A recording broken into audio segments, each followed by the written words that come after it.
Beda tuh kamper kan. Baik Bapak dan Ibu, kita yang di luar bisa masuk supaya kita acara bisa cepat dimulai. Silakan yang masih di luar silakan masuk.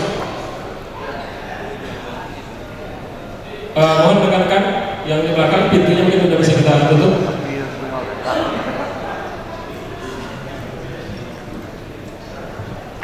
Ya baik, bismillahirrahmanirrahim. Assalamualaikum warahmatullahi wabarakatuh. Alhamdulillah pada sesi terakhir rapat kerja provinsi KONI Riau tahun 2023 ini kita kedatangan tamu yang sangat kita banggakan yang barusan telah mengibarkan bendera merah putih melalui cabur atau sepak bola di SEA Games Kamboja. Itu sesuatu yang sangat membanggakan bagi kita di tengah kesibukan beliau.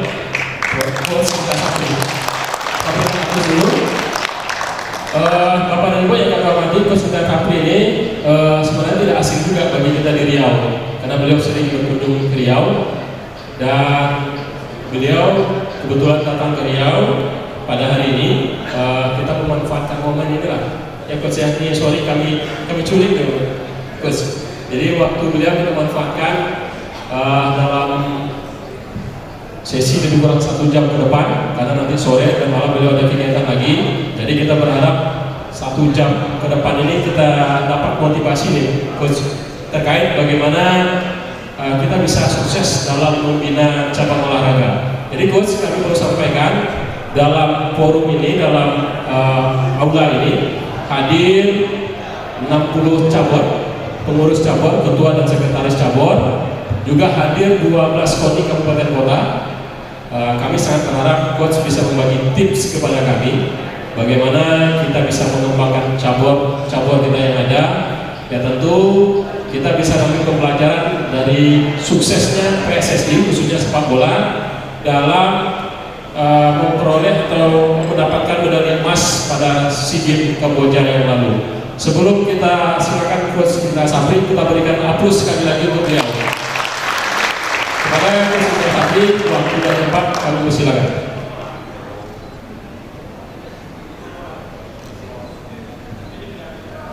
Bismillahirrahmanirrahim.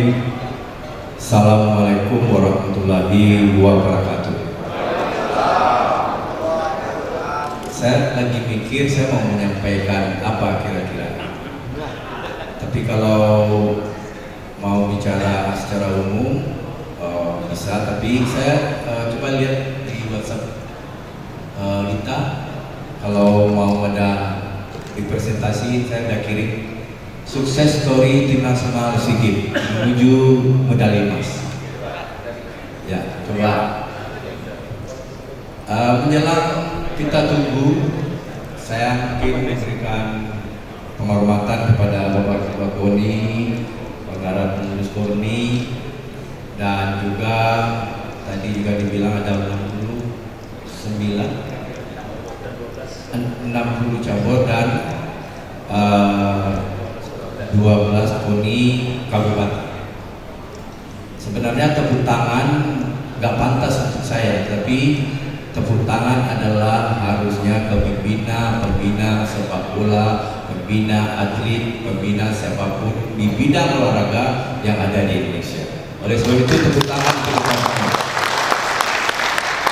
Maka karena kemarin 3 hari yang lalu kalau nggak salah kita dipanggil oleh Presiden untuk menerima apresiasi, dan saya baru kali itu ngobrol dengan Presiden kayak ngobrol bukan dengan Presiden begitu santai, begitu gembiranya beliau. Pertama karena medali emas melampaui target yang beliau minta. Jadi beliau minta 69 Kemenpora, tapi jadinya 87. Dan lebih istimewa lagi ada cabang-cabang yang tidak pernah mendapat medali emas. Contoh basket putri, kriket, ada berapa cabang lagi yang tidak dapat medali emas selama ini, kemarin dapat medali emas. Dan beliau sampaikan yang paling istimewa katanya, setelah 4 presiden, ya, 8 pelatih tim nasional dan 32 tahun Indonesia tidak pernah mendapat medali emas. Kemarin dapat medali emas. Dan itu sebenarnya prestasi dari semua pelaku olahraga atau khususnya pelaku sepak bola di Indonesia. Karena 20 pemain tersebut adalah anak-anak terbaik yang tersebar di seluruh Indonesia. Kalau nggak salah Sananta dari Kepri, ya Kepri. Ya, mudah-mudahan di tahun-tahun depan momentum medali emas yang kita dapat pada SEA Games ke-32 di Kamboja bisa kita jadikan penyemangat kita. Jangan sampai nanti di Kamboja kita dapat medali emas dan kita 32 tahun lagi baru medali emas lagi. Jadi kemarin juga Ketua Umum PSSI kita jadikan prestasi itu tradisi. Karena kami mewakili sepak bola di sini, kami coba untuk menyampaikan beberapa hal karena memang di rapat kerja daerah ya, rapat kerja provinsi ini tentu ada di sini Ketua Asprof atau Askap yang mungkin diundang karena cabang olahraga, dan tentu kami waktu ikut kursus direktur teknik di Kuwait, kami mempresentasikan bahwasanya kita ada 5 hal yang perlu kita perbaiki, 5 pilar di sepak bola yang harus kita perbaiki. Pertama, infrastruktur. Kenapa infrastruktur? Yang kami maksud infrastruktur bukan stadion-stadion besar yang dibangun setelah itu menganggur gitu, tapi adalah tempat-tempat berlatih untuk anak-anak grassroots kita sampai dia meningkat ke youth formative fase dan youth final fase, dan terakhir dia baru masuk ke dunia profesional. Di mana lapangan-lapangan yang harus dibangun. Kemarin kami ikut menjadi tim penyempurnaan Impres nomor 3 tahun 2019. Kami berharap lapangan-lapangan desa harus dibangun. Dan kenapa? Alasan kami secara teori, anak-anak yang akan menjadi atlet adalah orang-orang atau anak-anak yang kaya gerak atau multilateral. Anak-anak yang kaya gerak adanya di desa, bukan di kota. Oleh sebab itu, kenapa saya berusukan ke 34 provinsi dan bisa saya bangun tim kuat dari anak-anak desa. Dan itu terbukti mereka memang baik. Nah, di penyempurnaan Impres kemarin untuk infrastruktur kami juga sampaikan, kami minta TNI Polri membuka semua fasilitas-fasilitas lapangan untuk latihan, dibuka untuk bisa dipakai umum. Saya sampaikan waktu itu ke orang TNI dan Polri waktu rapat, kalau TNI dan Polri hanya ikut di Impres nomor 3 hanya sekedar pengamanan, lebih baik dari ikut di Impres nomor 3, karena pengamanan sudah menjadi tugas pokoknya TNI Polri. Kalau dia mau masuk di Impres nomor 3 tahun 2019, saya bilang, orang Seknek ada di situ juga dalam penyempurnaan. Saya bilang harus ada setiap Polda 1 akademi sepak bola, dan semua fasilitas lapangan yang ada di TNI dan Polri buka untuk umum. Kalau itu ditandatangani Pak Presiden nanti, itu salah satu penggalan-penggalan yang kita perbarui kemarin. Kalau itu ditandatangani, kita akan banyak lapangan-lapangan yang bisa kita pakai. Termasuk untuk Impres nomor 3, kita memasukkan departemen baru, yaitu desa tertinggal. Kenapa dimasukkan? Karena kita berharap Menteri Desa Tertinggal bisa membangun lapangan-lapangan sepak bola di desa-desa untuk mengakomodir anak-anak desa untuk bermain sepak bola. Itu infrastruktur. Yang kedua adalah kita harus punya kurikulum. PSSI sekarang punya kurikulum Villanesia. Saya melatih tim nasional dari usia 16, 17, 18, 19, 20, 21, 22, 23. Dan saya bermain dengan cara anak Indonesia yang sekarang dinamakan Villanesia. Dan Villanesia terbukti, dan saya sudah buktikan, saya menyumbangkan 3 trofi di Republik ini. Dan jangan ragu, karena menurut saya orang Indonesia tidak akan bisa memainkan cara bermain negara lain, dan itu saya yakin. Orang akan bilang passing anak-anak Indonesia jelek. Kalau menurut saya, passing anak-anak Indonesia akan jelek kalau dimainkan di dalam game plan yang tidak tepat. Data membuktikan dan fakta.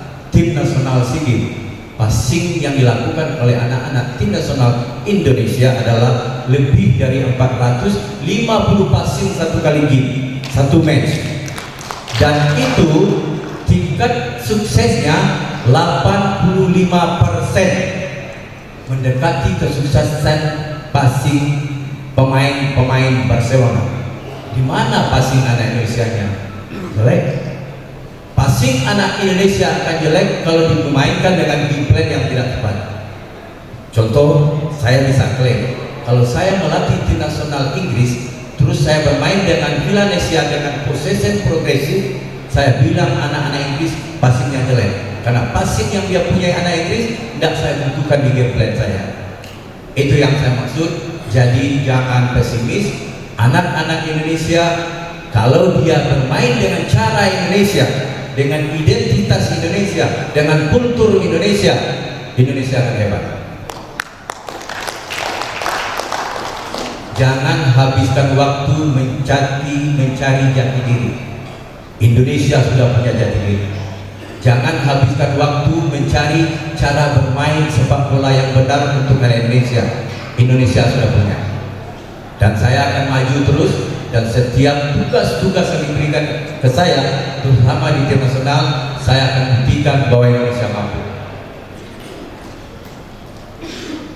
3 trofi, saya pikir saya satu-satunya pelatih yang memberikan 3 trofi di Republik ini. Kemarin, karena saya kesempatan bertemu face to face dengan Presiden, dengan tim, Pak Presiden mohon, saya sudah 3 dapat momentum sepak bola.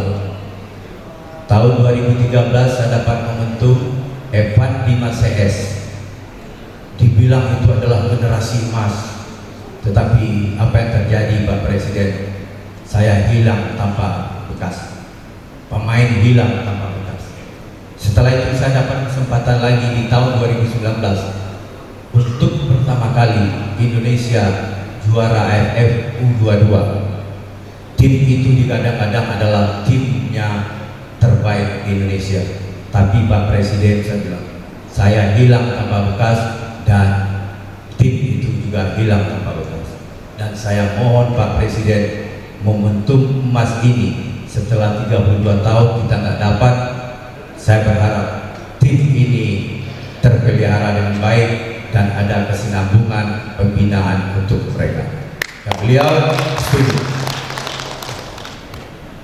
Yang ketiga, setelah ada kurikulum, baru kita kembangkan pelatih. Kenapa Indonesia nggak pernah masuk Piala Dunia? Indonesia, waktu saya masuk direktur teknik, pelatih yang ada di Indonesia untuk cabang sepak bola hanya 5.000. Setelah itu saya bikin 2.000, sekarang menjadi 7.000. Cukupkah? Kalau kita bandingkan dengan Jepang, pelatih Jepang berjumlah 80.000 orang yang bersertifikat A Pro lisensi hampir 1.500 orang. Indonesia hanya 21 orang. Terus kita berdoa malam-malam tahajud ke Tuhan, tolong masukkan Indonesia masuk kualifikasi Piala Dunia. Jawab Tuhan sederhana, usaha kamu belum sesuai dengan apa yang kamu inginkan. Oleh sebab itu di Pres nomor 3 tahun 2019 saya masukkan untuk bisa dibantu lisensi D dan C gratis. Kalau gratis, pemerataan pelatih akan ada di 34 provinsi. Tetapi karena dia berbayar, orang yang punya duit yang bisa kursus. Akhirnya apa? Pelatih-pelatih tidak ada di Pulauan Kepri yang lisensi A, tidak ada di pulau-pulau terpencil yang lisensi A. Kalau gratis, kualitasnya akan ditingkatkan, kriterianya pasti akan kita tingkatkan. Ini karena dia berbayar, mohon maaf, dia mau jadi pelatih Bapak Ibu, main 4-2 aja nggak bisa, nendang bola aja nggak bisa. Tapi karena dia punya duit, tim kepelatihan saya nggak bisa follow, dan dia diterima. Instruktur yang mengajar dia tidak tega untuk tidak meluluskan dia karena dia bayar mahal. Lisensi D saja 3 juta, lisensi C 7,5 juta, lisensi B 25 juta, lisensi A 35 juta, lisensi A Pro 220 juta. Ini saya minta, kalau memang mau percepatan pengembangan sepak bola nasional, harus D dan C. Setelah itu, setelah pengembangan pelatih, baru kita kembangkan pemain dengan piramida sepak bola. 1, grassroots. Tahap kedua, youth formative fase. Tahap ketiga, youth final fase. Grassroots 12 tahun ke bawah, kita nggak bicara tim, kita hanya bicara kognitif, bicara bagaimana bermain sepak bola. Dia belajar sepak bola dari permainan sepak bola itu sendiri. Baru nanti di usia 13-15 youth formative fase ini akan menjadi cikal bakal pemain-pemain tim nasional untuk Piala Dunia U17. Setelah itu dia naik umurnya 16-19, ini akan menjadi cikal bakal pemain-pemain tim nasional U20. Setelah itu dia selesai di youth development, dia masuk ke pemain profesional dan pemain senior. Setelah 4 ini selesai, baru kita bicara kompetisi. Sekarang terbalik-balik, orang pikir untuk membuat prestasi sepak bola hanya kompetisi. Menurut saya kompetisi itu sama dengan ujian nasional. NEM-nya tidak akan tinggi kalau sekolahnya bocor-bocor, kurikulumnya tidak jelas, guru yang mengajarnya tidak pinter, anak-anaknya pasti tidak akan bagus. Anak yang tidak bagus disuruh ujian nasional, pasti NEM-nya akan rendah. Oleh sebab itu saya mendorong ke Ketua Umum PSSI yang baru, perbaiki infrastruktur. Infrastruktur mungkin tidak bisa PSSI sendiri, bekerja sama dengan pemerintah. Kurikulum di-upgrade dan kembangkan kepelatihan baik kuantitas dan kualitas, dan kembangkan para pemain sesuai dengan piramida sepak bola. Tahapannya harus jelas, kompetisinya harus jelas, dan terakhir kita asah semangat kompetitifnya dia dengan kompetisi yang teratur, yang ditopang oleh perangkat pertandingan yang jujur, wasitnya yang jujur, matchcomnya yang jujur.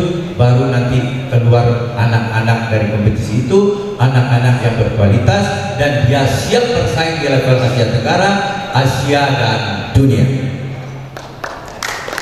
Itu mungkin secara umum, dan saya sekarang minta 20 menit. Kenapa sih kita bisa sukses kemarin?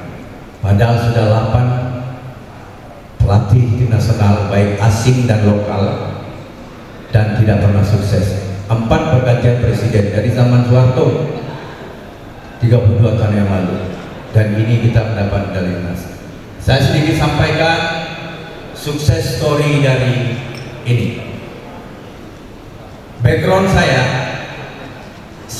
3 tahun tanpa menyentuh kepelatihan karena saya ditugaskan di tahun 2020 bulan Februari menjadi direktur teknik PSSI, di mana direktur teknik PSSI itu orang juga banyak salah kaprah. Dia bilangnya menangani tim nasional. Tidak. Tugas pokok dari direktur teknik adalah 1, membawahi kepelatihan, yang kedua membawahi sepak bola wanita, yang ketiga membawahi sepak bola grassroots, yang keempat membawahi youth development. Ada 4 tugas pokok. Tim nasional sebenarnya di bawah badan tim nasional. Kemarin karena kita mau mengikuti Piala Dunia, saya ditunjuk oleh Ketua Umum sebagai penanggung jawab tim nasional, dan itu langsung berhubungan dengan Ketua Umum. Hanya khusus yang kemarin, tetapi tugas pokok dari Direktur Teknik sebenarnya tidak ada hubungannya dengan tim nasional senior. Tetapi secara koordinasi, evaluasi tentu ada. Bayangkan 3 tahun tidak melatih, Pak. Setelah itu tiba-tiba Ketua Umum PSSI memerintahkan saya untuk menangani tim nasional SEA Games. 3 tahun tidak melatih. Kalau disertifikasi, saya harus renewal, harus mengulang lagi itu sertifikat. Tapi kemarin saya tanya FC, karena saya medali emas, apakah perlu saya mengulang lagi? Jawaban dia, tidak perlu.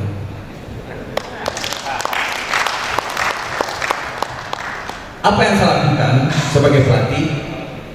Begitu saya ditunjuk, pertama yang saya bangun adalah membangun tim behind the team. Saya cari siapa calon-calon pelatih pendamping, siapa menjadi dokter tim, siapa yang akan menjadi physio, siapa yang akan menjadi masyur, siapa yang akan menjadi admin, siapa yang menjadi psikolog. Saya kumpulkan mereka dan saya hubungi satu persatu, bukan Ketua Umum yang menghubungi. Jadi saya mencari tim sendiri. Alhamdulillah saya dapat orang-orang terbaik. Jadi sebenarnya Pak, bukan saya yang hebat, saya hanya hebatnya mengumpulkan orang-orang hebat yang saya satukan. Bukan saya yang hebat. Saya dapat Kurniawan Dwi Yulianto. Ada masalah, dia lagi melatih di Como, Italia, dan saya bilang kembali ke Indonesia karena ini tugas negara. Dan saya telepon Dennis, pelatih kepalanya orang Inggris. Apa jawaban Dennis? Setiap orang di dunia, pelaku sepak bola, kalau dia dibutuhkan oleh tim nasional, dia tinggalkan kegiatan lain. Dan Kurniawan kembali. Setelah itu saya hubungi Bima Sakti. Bima Sakti sudah lama juga bersentuhan dengan saya karena saya Direktur Teknik, sudah komunikasi baik. Kalau si Kurniawan, waktu kita SEA Games di Manila, yang waktu final saya kalah. Dan yang ketiga saya hubungi Eko Pujianto, dulu pernah zamannya Evan Dimas. Terus pelatih fisik, dokter S3 dari dokter kepelatihan, S3 kepelatihan dari UNP, dan penjaga gawang Sahari Gultom. Mereka itulah orang-orang yang setiap hari mendampingi saya, yang menerjemahkan filosofi sepak bola saya dan membangun game plan bersama mereka. Setelah itu saya kumpulkan meeting pertama. Ini pengalaman untuk di-share para pelatih yang lain.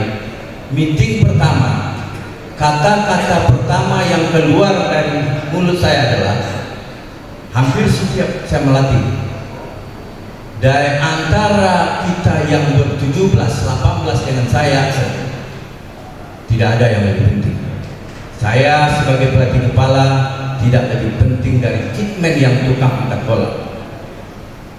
Dokter tidak lebih penting dari fisioterapi. Di antara kita sama pentingnya dengan tujuan satu medali emas. Tetapi Pak, tetap harus di akhir kita sebagai leader, tetapi ingat saya bilang, saya bosnya. Karena itu penting, karena organisasi, institusi tanpa leader akan lihat. Semua berjalan dan semua jobnya saya berikan dan berjalan dengan baik sampai detik terakhir, dan sampai kami kena prank, kami kita tetap satu. Nanti sama sampai ke detik prank. Saya lakukan seleksi. Setelah itu kesulitan kedua, semua pemain-pemain yang akan jadi rangka tim, Pak, lagi berkompetisi. Saya tidak ada kekuatan untuk menyuruh dia datang ke TC, karena menurut saya pemain itu berlatihnya harus di klub, harus di kompetisi. Karena saya sadar itu, Saya langsung kumpulkan semua pelatih Liga 1, pelatih Liga 2, dan saya melakukan diskusi ke dia. Liga 1 yang saya minta, siapa pemain yang tidak bermain reguler wajib datang ke TC Nasional. Dan dia hadir. Ke pelatih Liga 2 saya minta, tolong berikan, karena Liga 2 waktu itu berkembang, tolong berikan nama-nama pemain terbaik menurut pelatih dan kirimkan ke TC Nasional. Akhirnya TC 1 sampai 16 Maret diikuti oleh anak-anak Liga 2 dan anak-anak yang tidak bermain reguler di Liga 1. Saya dapat di situ dan itu menjadi penentu kemenangan Indonesia. Disitulah saya dapat Haikal, saya dapat Taufani, dan itu nama-nama yang tidak pernah muncul selama ini. Saya dapat Fajar, saya dapat Dewangga kembali, dan saya dapat Kelly Stroyer, dan itu semua adalah anak-anak baru. Dan dialah yang menjadi penentu kemenangan tim nasional Indonesia. Banyak kritik waktu itu, Pak. Gimana sih Indra Safri memilih pemain ke pemain Liga 2? Saya sebagai pelatih tim nasional, saya harus memberikan efek motivasi kepada Liga 1, Liga 2, dan Liga 3. Kalau ada Liga 3 pemain bagus dikirim, saya akan pilih. Apa yang terjadi coba? Begitu saya pilih Haikal di Liga 2 dan Kelly Stroyer di Liga 2, brand Liga 2 akan naik. Dan waktu itu banyak orang yang protes saya. Tapi semua pelatih diingatkan, dan saya selalu di kursus-kursus sampaikan, memilih pemain jangan tanpa kriteria. Memilih pemain harus dengan banyak menggali informasi dari pemain. Profil medisnya harus dites, profil psikotes, IQ, profil fisik harus dites, golongan darah, DNA sidik jari. Malahan Pak, saya dengan orang metafisik pun saya bertanya bagaimana anak ini kalau dibandingkan itu. Makanya banyak setiap saya pegang tim Pak, banyak dikritik orang Pak, kenapa kok pemain ini yang dipilih. Tapi alhamdulillah semua pemain-pemain yang saya pilih kemarin, 20 pemain tersebut, ke 20-nya jarak jam bermainnya atau jarak tempuh dia bermain, kilometer dia bermain hampir sama. Semua yang bermain, itu yang paling penting. Jangan ada dusta di antara kita, jangan ada titip-titipan, jaga integritas pelatih. Kalau pelatih tidak punya integritas, ada yang menitip dari siapapun, jangan mau. Dan saya izin Allah Pak, mau setinggi apapun pangkatnya di PSSI, dan saya tidak akan bisa diintervensi. Kalau integritas sudah mulai pudar, siap-siap semuanya habis. Bukan kemarin ada titipan Pak, ada yang mau menitip. Apa yang harus kita buat supaya kita bisa dibentengi, supaya kita bisa menjawab dari apa-apa yang dia titip-titip oleh orang? Harus by data.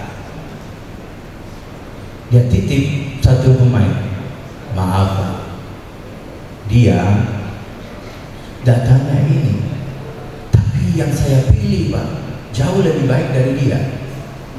Kita mau mengorbankan yang lebih baik, saya pilih yang tidak baik, yang konsekuensinya target yang emas ditargetkan ke saya tidak bisa capai.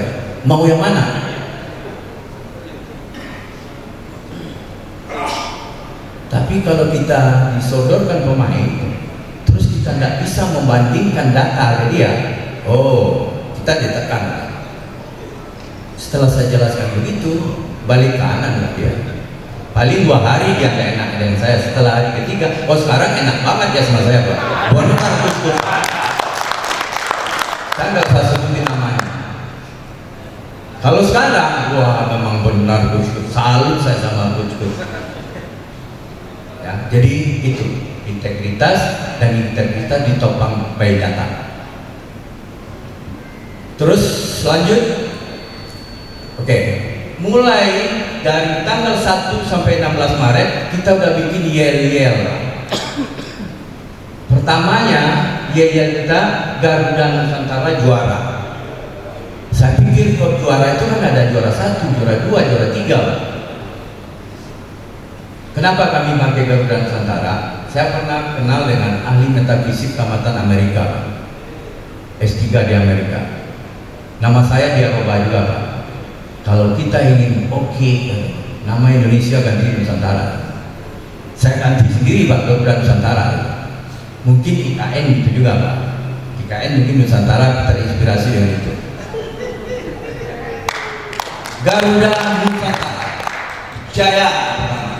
Setelah itu kita juara. Setelah itu saya ganti Garuda Nusantara Emas. Garuda Nusantara Emas. Kalau juara kan ada 1, ada 2, ada 3. Anak-anak kan kadang-kadang ini hal-hal kecil, Pak. Dia tos, dia bikin yel-yel Garuda Nusantara Emas, tapi tangannya ke bawah. Nah bisa Garuda Nusantara Emas, dan itu bergelora terus. Dan memang emas, Pak. Karena Tuhan bilang akan terjadi apa yang dipersangkakan oleh umatku. Apa yang saya pikirkan, Pak, termasuk di prank itu, Pak. Saat saya di prank oleh wasit yang prit katanya, saya pikir itu 2 kali prit, Pak. Bewangga sudah perut saya. Bapak bisa bayangkan 32 tahun, waktu tinggal 37 detik mendengar prit, saya udah kebayang medali emas, Pak. Saya minta maaf kemarin ke Pak Jokowi, maaf, Pak. Dia kena prank juga. Mata saya ditutup, saya nggak tahu, ada sekretaris saya juga datang ditutup. Kita udah gembira, nggak taunya nggak jadi berakhir. Ini ada spiritualnya, Pak. Ini benar. Kan biasanya begitu selesai pertandingan, saya sujud syukur, terima kasih ya Allah, terima kasih ya Allah. Tapi waktu itu ada bunyi prit, saya malahan euforia. Bisa aja Tuhan merubah pikiran si wasit ini, walaupun dia orang Arab, Pak. Dia robah sama Tuhan. Dia prit, dia mau bunyi prit lagi, dia hentikan. Dan lebih dasarnya lagi setelah itu, Bapak, ini benar-benar terjadi, benar terjadi. Dan saya tobat, Pak. Dalam otak saya, ya Allah, ini kebobolan. 2 menit, Pak, setelah itu kebobolan. Bapak bisa bayangkan beban saya waktu itu. Kalau tim ini tidak juara, Pak, 7 hari 7 malam saya dibully oleh orang. Dan saya tobat, Tuhan tolong saya. Dan saya betul-betul kusuk minta tolong, Pak. Tolong saya, Tuhan. Ada aja inspirasi. Masukkan Ivan Johari, katanya, keluarkan Senanta. Dan saya bertengkar dengan asisten, Pak. Senanta mencetak gol 2, terus saya punya insting, punya keputusan untuk mengganti Senanta dengan Ivan Johari. Bayangkan. Tapi saya ada aja rasanya petunjuk gitu, Pak. Dan saya masukkan Ivan Johari, Senanta. Saya mohon maaf, Senanta, kamu harus keluar. Ivan Johari 2 menit. Tuhan berkehendak sekehendak hatinya. 2 menit. Tiba-tiba begitu hanya di pressure, bukan high pressure, di pressure sedikit sama si Ivan Johari, kalang kabut ke Thailand, dan dia dapat bola dan bring attack, dan dia congkel bola 3-2. Saat 3-2 itu saya betul-betul tidak pernah melupakan itu. Saya zikir terus 32 tahun, ya Tuhan, tolong Tuhan. Udahlah, kata Tuhan, ganti, masukkan Beckham. 1 menit saya masukkan Beckham, cetak gol lagi dia.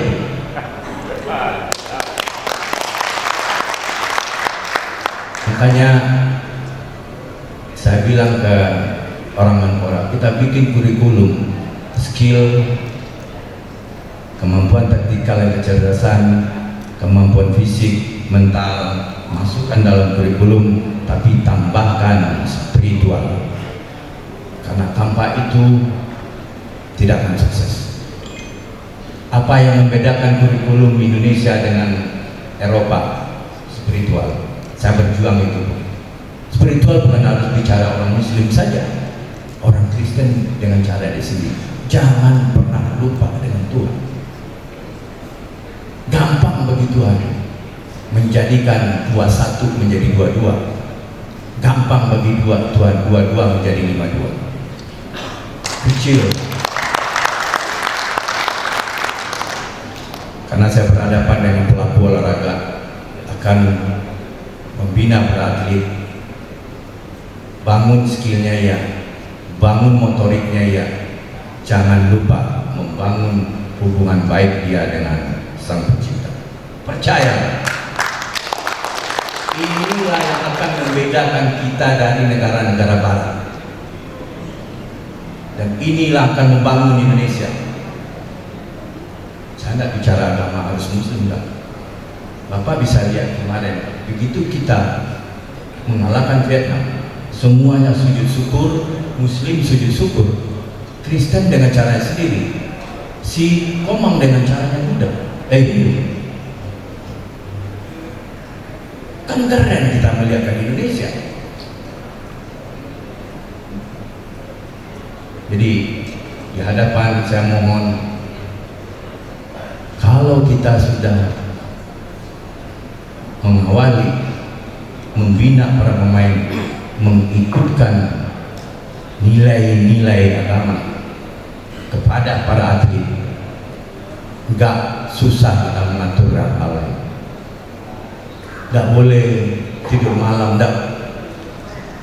Kita enggak akan mengurus itu, karena dia sudah benar-benar ditata dengan agama. Yang membuat dasar tim itu bukan saya cuma melatih sebulan, Pak. Yang membuat kita selalu menang dalam pertandingan, selesai saya tim meeting dan video meeting, saya pimpin doa. Setelah itu saya wajibkan dia berteleponan dengan orang tuanya dan saya tungguin. Ada yang menangis, Pak, minta doa ke mamanya di luar telepon. Kecil Thailand, kecil Vietnam. Kalau udah keluar dalam, mana orang menyangka Thailand yang katanya 12 kali SEA Games juara bisa mos-mosan dengan anak-anak kita. Itu bukan karena skill, enggak. Tapi ada kekuatan namanya second wind yang muncul dari mereka. Tidak ada lelahnya. Pertandingan berlangsung hampir selesai dan kita skor 2-2. Yang sebelum Ivan Johari masuk, Marcelino menangis ke saya. Coach, saya nggak sanggup lagi, otot saya ketarik. Yang mana? Yang kanan. Bisa kamu lupain? Coach butuh kamu, Marcelino. Bangsa ini butuh kamu. Chance kamu hanya 25 menit lagi untuk bisa mempersembahkan hal dan sejarah terbaik untuk bapak ibu kamu. Dia teriak, Pak. Gak ada sakit, Pak. Hilang sakitnya, Pak. Gak ada sakit. Udah menangis, Pak. Ini perlu saya sampaikan, makanya tadi saya mau ke sini. Ayo kita bangun olahraga kita, tidak hanya pongah dengan gerakan-gerakan motorik yang hebat. Kalau ini kita lakukan khusus untuk Riau, lihat aja nanti hasilnya. Bismillah, kita akan menjadi provinsi yang menjadi sumber-sumber atlet yang baik secara prestasi dan baik secara mental.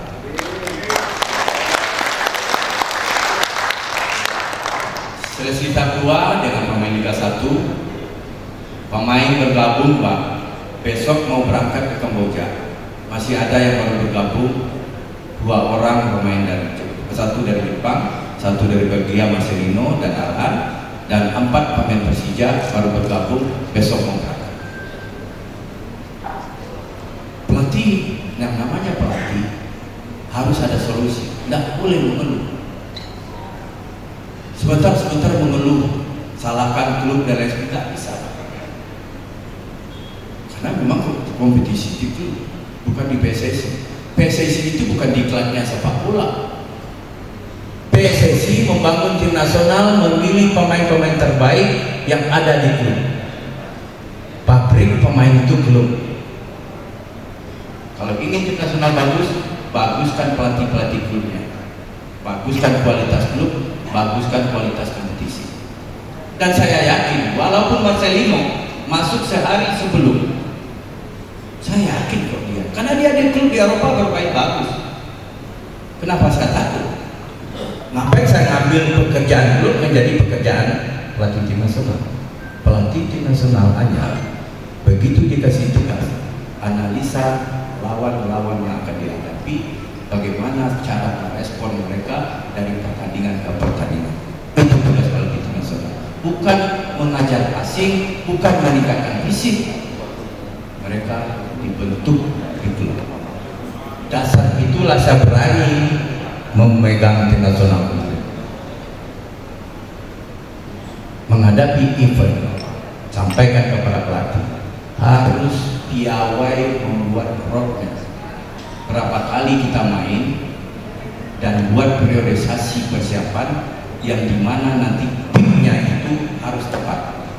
Jangan puncaknya terjadi sebelum turnamen atau puncaknya terjadi setelah turnamen. Ini yang kita perlu, namanya orang-orang yang di luar sepak bola. Saya terbantu dengan Alex, S3 kepelatihan, dia pegawai. Pertandingan 4 di grup itu kayak latihan, gila. Mencari pemain terbaik, gila kan? Turnamen sebesar SEA Games, pertandingan yang 4 kita jadikan menjadi seleksi pemain, Pak. Siapa yang akan main di semifinal? Sombong gak Indonesia, Pak? Dan itu saya rilis di media. Pertandingan 1-4 akan kami jadikan untuk mencari tim terbaik, dan big performanya adalah semifinal dan final. Pas, Pak. Saking pasnya, Pak. Begitu selesai pertandingan, ada yang muntah, ada yang menangis sakit. Nih, lanjut. Grup, orang bilang grup lemah, Pak. Yang dirasakan oleh Thailand Malaysia sama yang saya rasakan waktu di Filipina saya grup itu. Memang grup yang sebelah agak berat, Pak. Tapi kan akhirnya saya ketemu yang terbaik yang di grup B, kan sama aja. Terus jangan pernah merendah-rendahkan diri, Pak. Saya setiap ditanya ke media, di Vietnam ini medianya agak brengsek juga, Pak. Mancing-mancing dia pandai. Kus memilih Vietnam atau Thailand? Siapa yang datang yang saya lawan? Dia bisa panas-panas kita. Apalagi waktu zaman pelatih lamanya Pak Hang Seo. Semifinal Pak Hang Seo datang, Pak. Saya teman baik dengan dia. Begitu main 2-2 dan setelah itu kita menang, dia tinggalkan stadion. Setelah itu dia WhatsApp saya, selamat ya, karena saya hibur dia, Pak. Saya menang karena anak kamu pelatihnya. Kenapa Pak menghibur orang? Saya bisa menang, Pak, karena bukan kamu yang pelatihnya. Padahal dalam hati saya, Pak, saya yang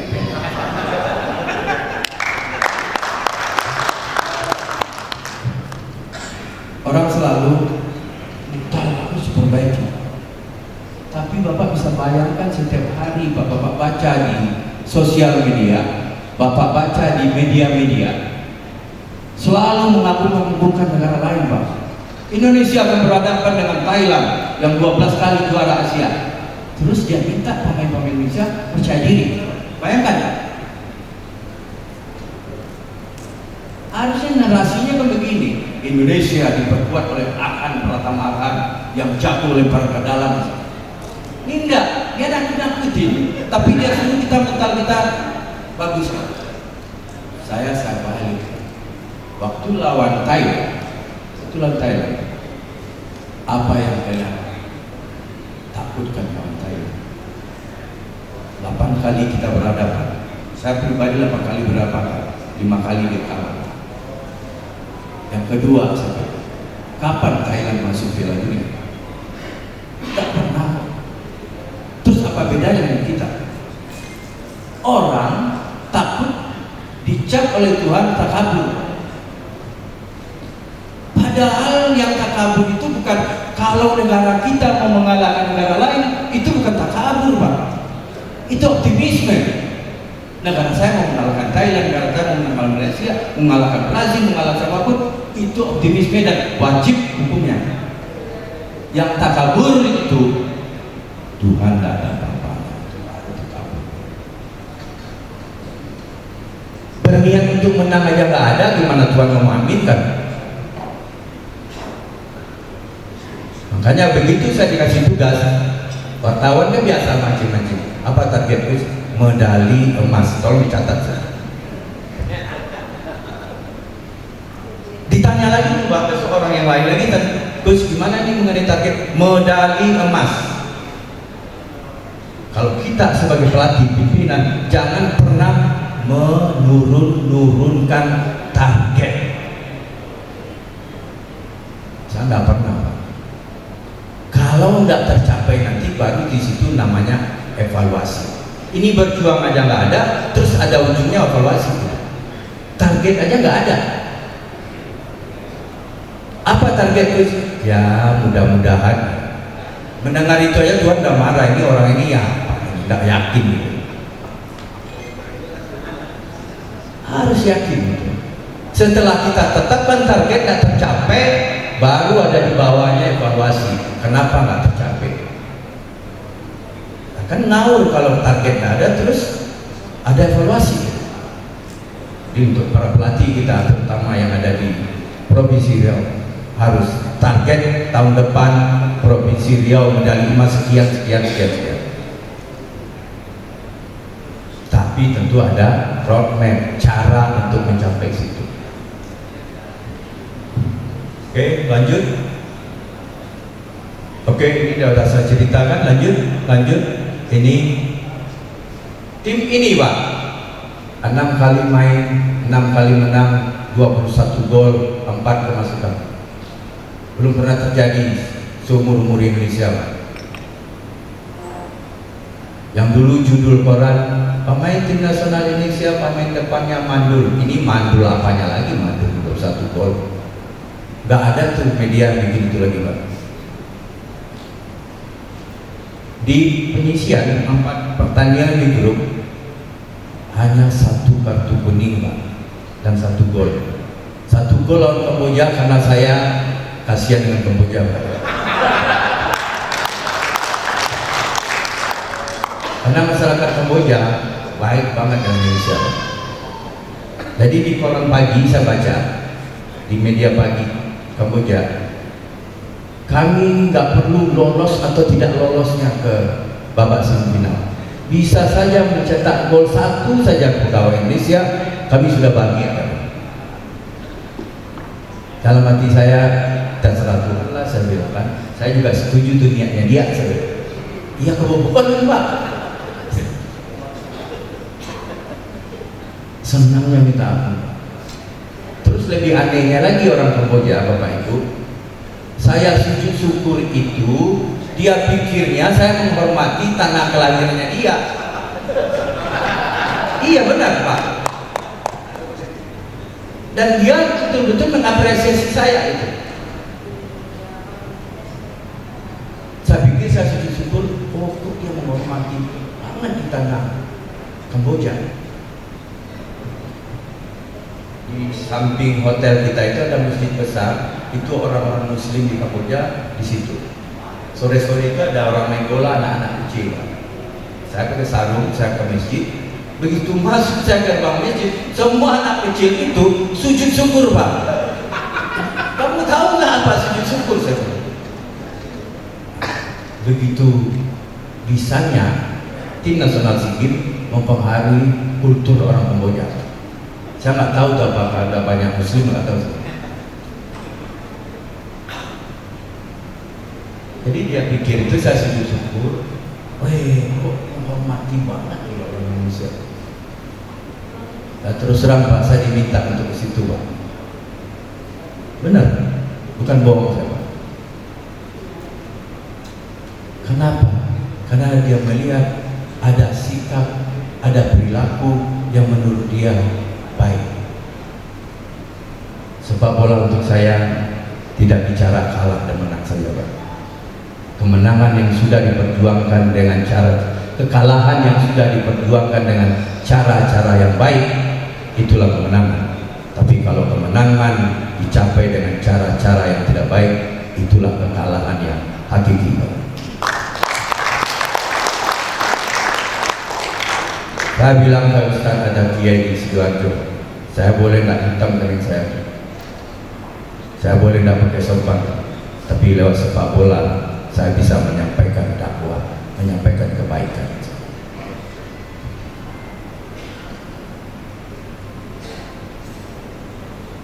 Saya begitu ditunjuk, Pak, ini benar terjadi.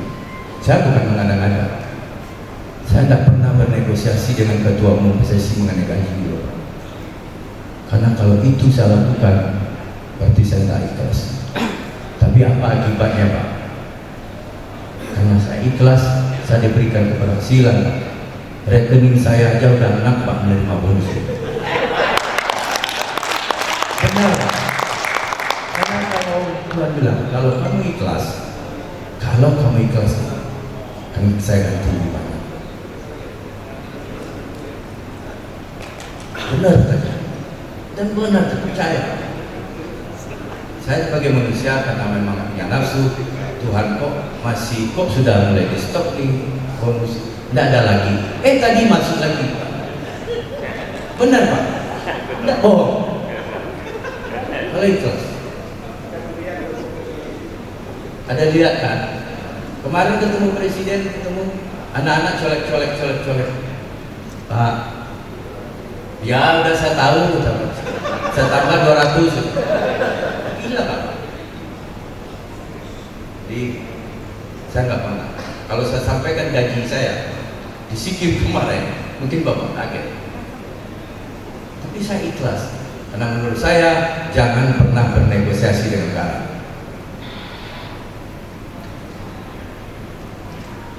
Karena di negara inilah kita lahir, nenek moyang kita yang hidup sampai kita. Dan saya lakukan itu dan saya Bismillah saya bilang. Dan alhamdulillah. Bayangkan, Pak, itu yang saya tunggu 32 tahun dan saya menangis, Pak. 32 tahun. Dan saya melihat orang Indonesia hampir semua sujud syukur, Pak, dan bersyukur kita dapat medali emas. Sambutan masyarakat, Pak, luar biasa.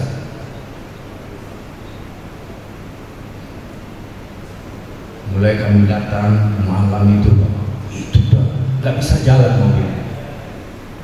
Ditambah lagi kemarin pawai itu, dan juga saya komunikasi dengan teman-teman atlet lain. Saya mohon maaf kalau memang merasa tersinggung, karena masyarakat hanya memperhatikan cabang sepak bola. Kenapa? Karena memang 75% orang suka sepak bola di Indonesia. Saya mohon maaf kalau memang ada yang merasa tersinggung. Begitu antusiasnya masyarakat. Untung hari Jumat, Pak, kalau tidak bisa jam 12 malam kita ada berhenti. Untuk saya pikir, saya ikut arahkan, Pak. Ya Tuhan, begitu bahagianya orang-orang. Karena menurut saya membahagiakan orang banyak itu jauh lebih berharga dari apapun. Makanya tadi sebelum saya berangkat ke Kamboja, saya berdoa di pusara ibu saya, mohon saya bisa menjalankan tugas ini dengan baik.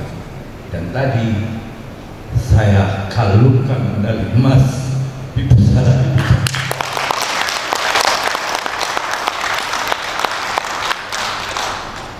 Saya kalungkan.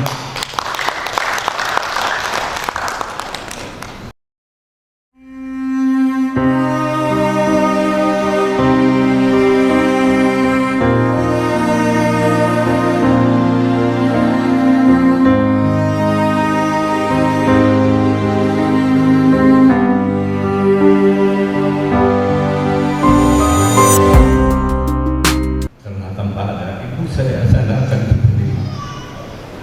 Oleh sebab itu, momentum ini, ayo kita jadikan kebangkitan sepak bola kita. Kita bersatu, saling menguatkan. Tidak ada zamannya lagi kita saling melemahkan, saling bentrok. Kita bersatu. Kalau saling menguatkan kita Pak Indonesia, dasar kita.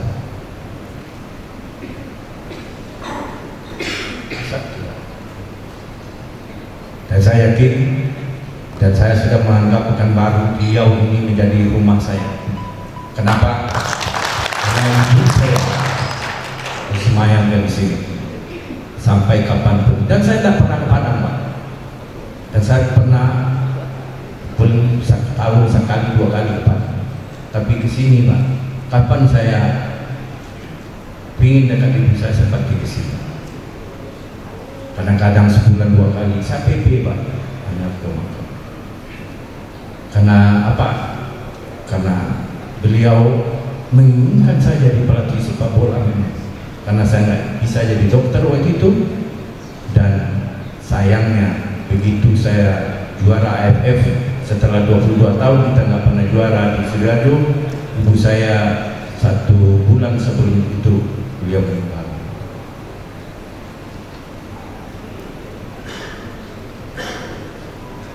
Oke, ini sambutan masyarakat luar biasa, Pak. Kalau ada pemilihan presiden hari itu saya kepilih, Pak. Ya, Pak.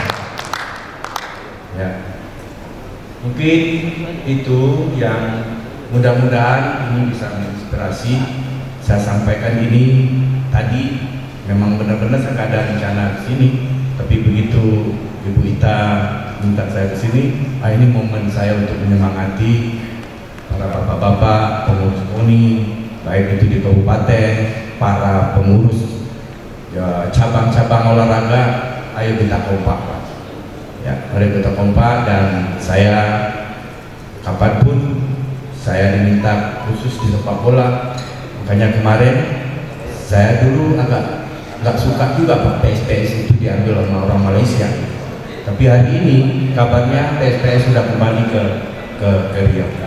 Ayo kita besarkan PSPS. Karena kita ingin ada di Riau ini tim Liga 1. Kita punya stadion besar. Kita banyak potensi, Pak, di sini. Mari kita bareng-bareng untuk bisa PSPS kita atau olahraga lain juga. Mudah-mudahan Riau tidak hanya kaya dengan uang, tapi juga kaya dengan bermacam-macam. Mungkin itu yang bisa kami sampaikan, Pak Ketua.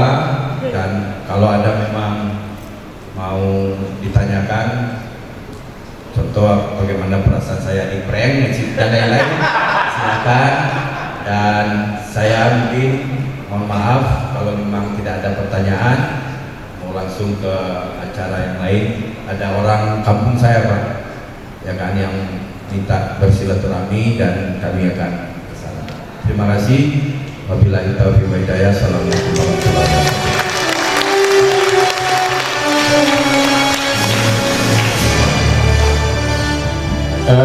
Baik Bapak dan Ibu, saya pikir sangat menginspirasi kita. Saya juga berkaca-kaca dari apa yang beliau sampaikan dalam kita membina olahraga, atlet dan sebagainya, aspek spiritual memang harus kita kedepankan. Ini pembelajaran yang sangat berharga bagi kita, terutama bagi kita yang mengurus olahraga yang ada di Provinsi Riau. Bapak dan Ibu yang kami hormati, saya yakin dan percaya di kepala Bapak dan Ibu banyak pertanyaan yang ingin disampaikan, tapi Coach sudah menyampaikan kepada kita, beliau punya agenda lain. Beliau setelahnya ada kegiatan dan nanti malam pun juga ada kegiatan. Dan seperti yang disampaikan Coach Indra Sapri, beliau tidak ada schedule untuk hadir ke kita, ke tempat kita ini, Pak. Cuma kita dapat informasi beliau ziarah ke makam ibunya. Jadi beliau ini juga bukan orang asing bagi kita. Beliau adalah orang Riau. Kita beri aplaus dulu untuk Coach. Baik, Bapak dan Ibu, kita rasa cukup, Coach, ya Pak. Ya. Baik, saya pikir cukup waktu yang kita berikan untuk kita sesi sharing informasi. Sekali lagi kami ya, banyak inspirasi yang kita dapatkan, dan sekali lagi terima kasih nih Coach, waktunya lebih kurang 1 jam kita mendapatkan ilmu dari beliau, dan kita sama-sama mendoakan Coach Indra Sapri bisa memperbanyak emas Garuda Nusantara. Kita hapus untuk sekali lagi untuk Coach Indra Sapri. Baik Bapak dan Ibu yang kami hormati, demikian sesi diskusi kita, dan untuk acara selanjutnya kami serahkan kepada MC sembari kita menutup kegiatan kita pada sore hari. Demikian saja, banyak maaf, billahi taufiq wal hidayah. Assalamualaikum warahmatullahi wabarakatuh.